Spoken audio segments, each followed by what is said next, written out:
ഇപ്പോൾ ഹോസ്പിറ്റലിൽ പോകണമായിരിക്കാം, അല്ലെങ്കിൽ നമ്മുടെ മക്കൾ പരീക്ഷയ്ക്ക് വേണ്ടി വീടിൻ്റെ പണി നടക്കുന്നു, വിവാഹ സംബന്ധമായ കാര്യങ്ങൾ, വിദേശത്തുള്ളവർക്ക് വേണ്ടിയുള്ള പ്രാർത്ഥന.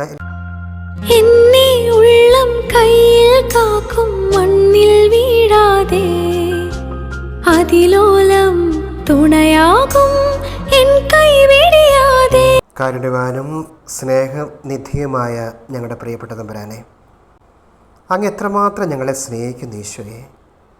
ഓരോ ദിവസവും സങ്കടങ്ങളും വേദനകളും നൊമ്പരങ്ങളും വരുമ്പോഴും ഈശോയുടെ വലിയ സ്നേഹത്തിൻ്റെ ആഴം അതിലൂടെയെല്ലാം ഞങ്ങൾ തിരിച്ചറിയുന്നു.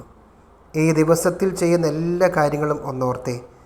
ചിലപ്പോൾ ഹോസ്പിറ്റലിൽ പോകണമായിരിക്കാം, അല്ലെങ്കിൽ നമ്മുടെ മക്കൾ പരീക്ഷയ്ക്ക് വേണ്ടി വീടിൻ്റെ പണി നടക്കുന്നു, വിവാഹ സംബന്ധമായ കാര്യങ്ങൾ, വിദേശത്തുള്ളവർക്ക് വേണ്ടിയുള്ള പ്രാർത്ഥന എല്ലാം മനസ്സിലോർത്ത് ഒന്ന് സമർപ്പിച്ച്, യേശുവേ ഞങ്ങളുടെ പ്രാർത്ഥന അങ്ങ് സ്വീകരിക്കണമേ. യേശയ്യാ പ്രവാചകൻ്റെ പുസ്തകം 35-ാം അധ്യായം 1 മുതലുള്ള തിരുവചന ഭാഗങ്ങൾ നമ്മൾ കാണുമ്പോൾ ഐശ്വര്യപൂർണമായ ഭാവി അവിടെ പറയുന്ന ഒന്നിനെക്കുറിച്ച് ഓർത്ത് ഭയപ്പെടേണ്ട, ഞാൻ നിൻ്റെ കൂടെയുണ്ട്. ആ ക്രിസ്തുവിൻ്റെ സാന്നിധ്യം എന്നും അനുഭവിക്കാൻ നമുക്ക് സാധിക്കട്ടെ.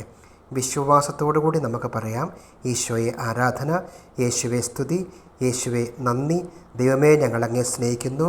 അങ്ങയുടെ സ്നേഹത്തിൻ്റെ വലിയ വലിയ കൃപയിലേക്ക് ഞങ്ങളെയും ഞങ്ങളുടെ കുടുംബത്തെയും ചേർത്ത് വെക്കണമേ. ഈ ദിവസം ഏറ്റവും വലിയ അനുഗ്രഹം അനുഭവിക്കുന്ന ഒരു ദിവസമായി തീരട്ടെ എന്ന് പ്രാർത്ഥിക്കുന്നു.